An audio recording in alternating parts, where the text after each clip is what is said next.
Tikung menelikung adalah isu yang sedang menghangat di UFC saat ini. Seorang fighter bisa saja ditelikung untuk merebut gelar juara.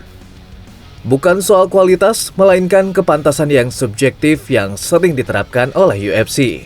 Maka tidak heran jika UFC cenderung tidak memprioritaskannya. Hal ini sudah terjadi sejak sekian lama dan sudah bukan menjadi rahasia lagi jika UFC mempunyai standar ganda dalam mengatur jalannya karir seorang fighter hingga menjadi seorang juara. Dan berikut ini adalah 3 juara yang pernah tidak diinginkan UFC. Tapi sebelumnya, jangan lupa like dan subscribe untuk selalu mendapatkan info dan update berita seputar jagat tarung MMA dunia.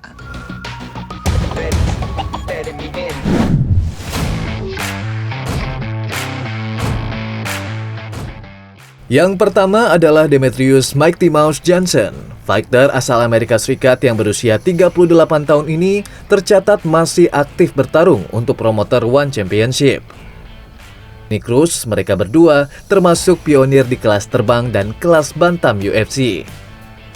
Bergelimang prestasi diantaranya 11 kali mempertahankan gelar flyweight selama kurun waktu 5 tahun berturut-turut, tidak membuat Dana White terkesan sama sekali. Masalahnya, saat itu orang-orang tidak peduli sama sekali dengan divisi flyweight yang kalah pamornya dari kelas lain. Seperti kelas featherweight yang diisi Conor McGregor dan Jose Aldo, atau kelas welter yang diisi George St. Pierre dan Nick Diaz. Buruknya pencapaian pay-per-view hingga isu penghapusan divisi flyweight dari UFC membuat situasi semakin sulit. DJ pun tak tahan atas perlakuan UFC, kemudian menyerang balik UFC dengan bicara ke media jika ia menginginkan bayaran lebih. Mendengar hal itu, tentu Paman Dana tak senang mendengarnya. Demetrius Johnson has said previously that he wants to take super fights, but he also wants to get paid. At least he said previously a couple of millions, or at least a pay raise. Are you willing to give him that? No, you know what? He's a partner in the pay-per-view. Let's see what your pay-per-view does. You're a partner and see what you make.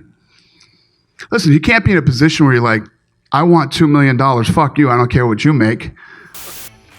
Padahal pencapaian dan prestasi seorang Demetrius Johnson di UFC sendiri sangat pantas disebut sebagai legenda. Bahkan komentator dan pengamat MMA seperti Joe Rogan mengakui jika Demetrius Johnson adalah salah satu fighter MMA terbaik sepanjang masa. Kekalahan DJ atas Henry Cejudo pada Agustus 2018 seolah seperti nyanyian sayonaranya pada UFC. Namun kali ini Johnson tidak akan kembali lagi. UFC malah barter dengan promotor lain. Pada akhirnya Johnson pun bisa mentertawakan Dana White dan UFC-nya. DJ kembali meraih kesuksesan bersama One Championship dengan kembali memegang sabuk gelar juara flyweight. Sementara Ben Askren yang notabene-nya adalah juara tak terkalahkan di One, akhirnya hanya menjadi. Yang kedua adalah sang legenda Khabib the Eagle Nurmagomedov. Siapa yang tidak kenal Khabib? Fighter yang tak terkalahkan ini di masa prime time-nya adalah monster yang sangat ditakuti lawan-lawannya. Teknik pertarungan bawah hingga ganasnya ground and pound yang ia miliki membuat mental lawannya bisa jatuh sebelum bertanding. Namun sayangnya Khabib muncul di saat yang tidak tepat. Ia sudah terlanjur berpapasan nasib dengan fighter asal Irlandia Conor McGregor. Pamor kebintangan yang dimiliki McGregor membuat Khabib harus bersabar untuk menyentuh gelar juaranya. Perjalanan karir Khabib di UFC sangat lambat. Ia harus meraih 9 kemenangan beruntun terlebih dahulu dan barulah UFC menghadiahkannya title shot. Popularitas dan kebintangan Conor McGregor seakan membuat nama Khabib menjadi tenggelam. UFC lebih prefer menjadikan Conor McGregor juara 2 divisi ketimbang mempertimbangkan raihan impresif Khabib Nurmagomedov. Bahkan Khabib harus meminta-minta ke Dana White untuk memberinya kesempatan itu. Gaya bertarung Khabib pun dinilai kurang begitu menjual bagi UFC. Pada akhirnya, jalan takdir Khabib menjadi juara tidak bisa dibendung lagi.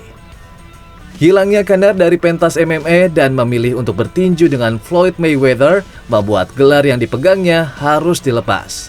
UFC pun tidak punya pilihan lain. Pada tanggal 7 April 2018, Khabib akhirnya menjadi juara lightweight setelah mengalahkan Al-Iyad lengkap dengan mengalahkan Conor McGregor di bulan Oktober 2018. Dengan menjadi juara, Khabib seolah memberikan privilege dan berkah kepada banyak fighter-fighter angkatan di bawahnya yang berasal dari Dagestan. Nama Dagestan dijadikan sebuah kualitas dan menjadi merek dagang yang mudah dijual oleh UFC. Maka nama-nama angkatan Dagestan selanjutnya seperti Islam Makhachev hingga Umar Nurmagomedov diberikan jalur cepat oleh UFC. Yang ketiga adalah fighter asal Palestina Bilal Remember the Name Muhammad. Perjalanan panjang Bilal untuk menjadi juara memang tidaklah mudah. Jika dihitung-hitung total dari debutnya di 2016 lalu, ia harus mengalahkan sedikitnya 14 lawan hingga ia bisa mendapatkan kesempatan untuk berebut gelar juara. 10 laga tak terkalahkan dengan mengalahkan 5 fighter penghuni 10 besar tidak membuat UFC dan sebagian besar warga komunitas MMA dunia terkesan. Gaya bertarung Bilal Muhammad yang cenderung mengandalkan pertarungan bawah memang menjadi poin kekurangan. Seperti itu, ia bisa mengamankan banyak kemenangan. Dan ditambah sikap Bilal yang hampir tidak pernah membuat sensasi di luar oktagon pun tidak membuat keadaan menjadi lebih baik. Kombinasi gaya bertarung dan sikap baiknya ini tentu tidak diprioritaskan UFC dan kebanyakan penonton. Maka juara.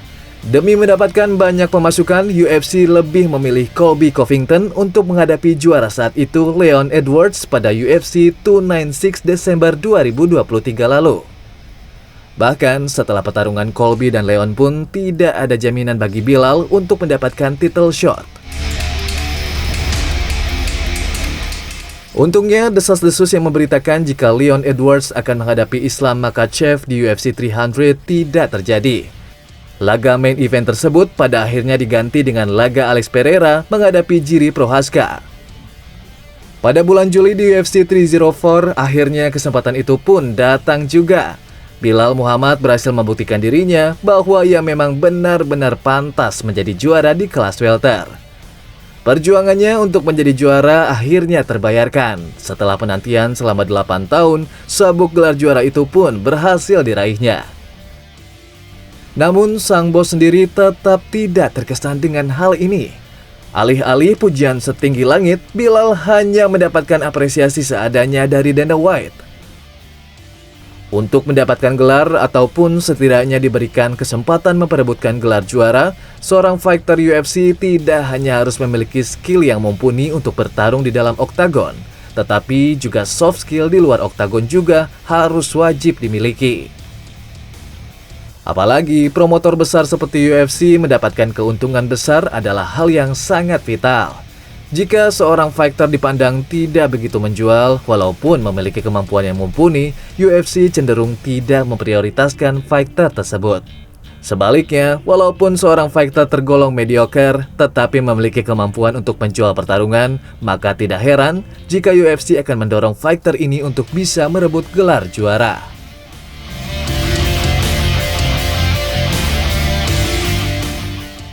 Demikian pembahasan kita kali ini. Jika kalian suka konten seperti ini, jangan lupa like dan subscribe untuk mendapatkan pembahasan-pembahasan yang menarik seputar jagat tarung MMA dunia berikutnya. Sampai jumpa lagi.